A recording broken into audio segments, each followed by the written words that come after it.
Shadows of Humanity RL by FrostbiteStudios. Hey guys, Game Hunter here, and we're looking at a really big game box screen again in the 7-Day Roguelike Challenge of 2013. So here we are, Shadows of Humanity the Roguelike, and I guess, wow, so it's zombie survival?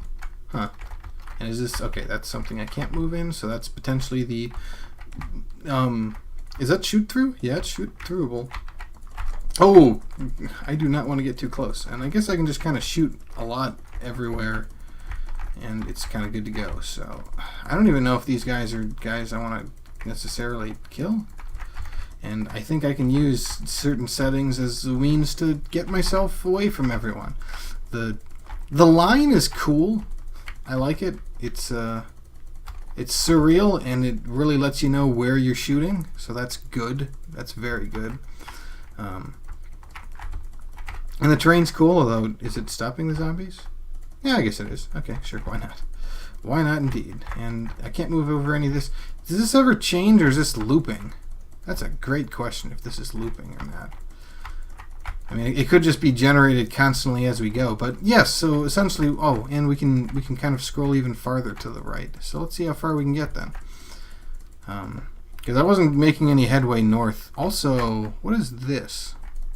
Oh, maybe that's my health. I did kind of get touched by some of these random shamblers in the early game. So, a lot of these guys. I mean, Shadows of Humanity does seem to imply that it's a survival, you are the last of your kind dealio. But, I mean, is this it? I know, no offense, this is cool. And the light radius thing is really neat, and it's a big screen so you know where you're going, and there's lots of enemies, and you kind of have to think about where you're doing stuff as well as on your feet, and it's position based, and you can kind of hold yourself up.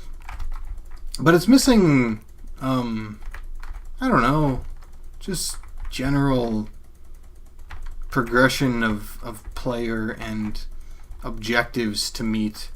Not that you always need one, but even arcade games say you must defeat these enemies before moving on to the next wave. This is just literally an endless wave of everyone, as far as I can tell. You don't even get a reprieve from here. I could probably just sit here and they would just spawn outside of my, from the blackness, pretty much. This ever complete darkness of void and vacuum. So that's what's going on. I mean, it seems infinite open world, so that's cool. And you could get away with open world, but there should, and I know it's like you don't need this in a roguelike, but I think a game such as this would really benefit from a food hunger mechanic. And potentially some ammo stuff. I don't know if you want to go in the way of having, of needing ammo in order to do anything whatsoever. So you could have like a BB gun type weapon that works okay against some numbers of zombies, but then gets then you end up needing to kind of stockpile on certain things when the going gets tough and you can't get going just yet. And also just the ability to hole up in these areas, kind of just like this, get in here for instance, and just wait things out while the zombies avoid you and stuff. There's a lot you could do with this, let's just say. So I could almost see this as a real-time Cataclysm. Well, maybe not quite Cataclysm, but at least a real-time Rogue Survivor type, where you do get food and you kind of keep yourself in a certain building and you kind of go around finding food and collecting it and things like that. But, I mean, as it is, certainly the procedural generation is actually fairly impressive, just on the grounds that you have an infinitely to explore area, and there's lots of stuff. There's really nothing other than blockades okay, so you have the zombies and you have obstacles, and that's really the only things you interact with in this game. And of course you're clicky. But if you had food, then you'd have to go out and survive and maybe touch crates to see what's in them and stuff like that. and just make sure that you're always constantly staying alive and whatnot. And maybe as your hunger goes down, you get weaker, so you always want to keep your strength up. And I don't know. But I mean, it's neat as it is. Again, it's probably in the prototype category. So what are you gonna do about that? It's so weird.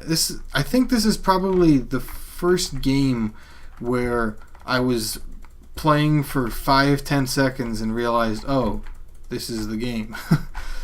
That's no offense to the creator. If anything, the ability to immediately judge what you're going to do in a game is an extremely useful trait, because it gets people hooked immediately and lets them know whether or not they want to play this game in the first place. So I can admire that.